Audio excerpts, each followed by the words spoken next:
What's up, aujourd'hui on va voir les dernières nouveautés apportées à iOS 10 depuis sa présentation en juin, donc depuis la vidéo où je présentais les nouveautés d'iOS 10. Pour commencer, on va s'intéresser au clavier. iOS 10 apportait un nouveau son quand on tapait sur n'importe quelle touche du clavier, mais depuis des nouveaux sons ont été ajoutés quand on tape sur la touche de suppression ou quand on se rend dans le clavier numérique ou dans les emojis. Ce qui nous fait 3 sons différents quand on tape quelque chose au lieu d'un.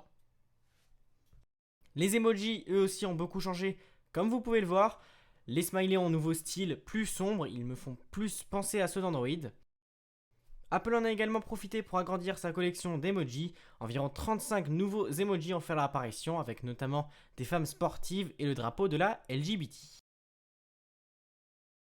Petit changement du son quand on verrouille notre iPhone, il a été remplacé par un son d'une porte qui se ferme. Vous le savez probablement, avec iOS 10, pour déverrouiller notre téléphone, il faut appuyer sur le bouton central. Je lève mon téléphone, il s'allume, je pose mon doigt sur le capteur d'empreinte et enfin j'appuie sur le bouton central. Il existe maintenant un réglage pour ne pas avoir appuyé sur le bouton central. Pour cela, il faut se rendre dans Général, Accessibilité et enfin Bouton principal. Vous pouvez alors activer l'option Toucher pour ouvrir. Une fois que vous aurez fait ça, il ne vous suffira que de lever votre téléphone et de poser votre doigt sur le capteur d'empreinte pour déverrouiller votre téléphone. Quand vous recevez un message et que vous y répondez directement, vous pouvez maintenant remonter dans la conversation.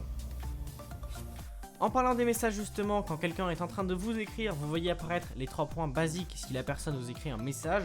Par contre, si la personne est en train de rechercher un GIF pour vous l'envoyer, vous verrez toujours apparaître les 3 points, mais ils seront différents des premiers. Pareil quand la personne vous envoie un Digital Touch. Encore dans les messages, vous savez peut-être qu'iOS 10 ouvre e-message aux applications tierces.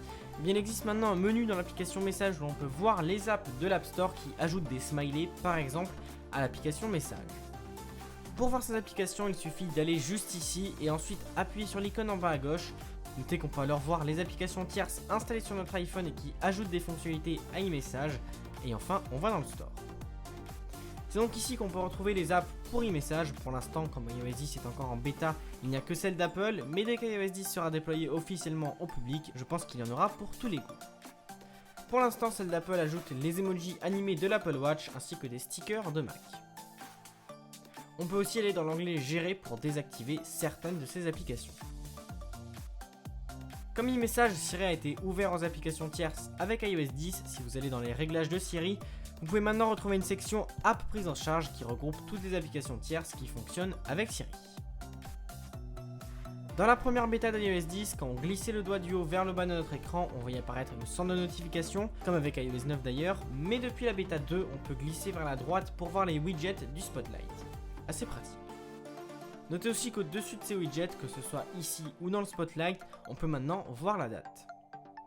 Et enfin, dans l'application photo, quand on regarde les détails d'une photo, une nouvelle option est apparue depuis juin, afficher les photos prises ce jour-là. Il y a eu bien évidemment plein d'autres petits changements et surtout beaucoup de corrections de bugs depuis juin dans iOS 10. En tout cas, la version finale d'iOS 10 devrait être rendue publique aux alentours du 15 septembre. En attendant ça, ne ratez pas la keynote de rentrée d'Apple le 7 septembre prochain à 19 h. J'espère que la vidéo t'a plu, c'est le cas, like, commente, partage et surtout, abonne-toi.